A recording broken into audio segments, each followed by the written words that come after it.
پاکستان شاعر مشرق علامہ محمد اقبال رحمۃ اللہ علیہ کا ایک خواب اور خواب سے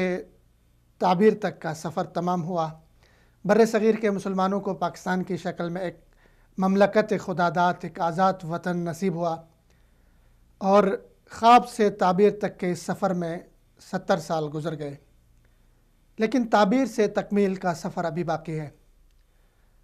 پاکستان نے تکمیل ہونا ہے اور پاکستان کی تکمیل دو طرح سے ہوگی۔ پاکستان کی پہلی تکمیل ہوگی پاکستان کی نظریاتی تکمیل، اور پاکستان کی دوسری تکمیل ہوگی پاکستان کے جغرافیائی تکمیل۔ پاکستان کی نظریاتی تکمیل ہوگی اس ملک میں کتاب و سنت کے نفاذ کے ساتھ، اور اس ملک کو جس کلمہ طیبہ کے اوپر لیا تھا اس کلمہ طیبہ کے قانون کو، دستور کو، نظام کو نافذ کرنے کے ساتھ پاکستان کی نظریاتی تکمیل ہوگی۔ پاکستان کی آئیڈیالوجی، پاکستان کا نظریہ، پاکستان کی اساس اور پاکستان کی بنیاد کلمہ طیبہ ہے۔ تو پاکستان کی جو نظریاتی تکمیل ہوگی وہ کتاب و سنت کے نفاذ کے ساتھ ہوگی، اس کا سفر جاری ہے۔ اس طرح پاکستان کی جو جغرافیائی تکمیل ہے، پاکستان کی جغرافیائی تکمیل ہوگی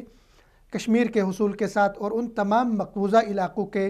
پاکستان کے ساتھ ملانے کے بعد جو اصولی طور پہ تقسیم ہند کے وقت پاکستان کے حصے میں آنے چاہیے تھے، جو اصولی طور پہ پاکستان کا حصہ بننا چاہیے تھے، جو اصولی طور پہ پاکستان کا حصہ بننا چاہتے تھے، جوناگڑھ، حیدرآباد، کشمیر، جموں، یہ سارے سیکٹرز اور بنگال کو بھی ملا کے پاکستان کی جغرافیائی تکمیل ہوگی۔ تکمیل کے اس سفر کی ہماری جستجو ہے، ہماری تلاش ہے کہ ہم اس منزل کو پالیں جس منزل کے لیے پاکستان حاصل کیا گیا تھا، اس منزل سے پاکستان کو آشنا کریں، روشناس کریں، اور ہم اس اپنے پروگرام میں کوشش کرتے ہیں ان راہوں کو کھوجیں، ان راہوں کی تلاش کریں جس کے ذریعے سے ہم تکمیل پاکستان کا خواب شرمندہ تعبیر کر سکیں۔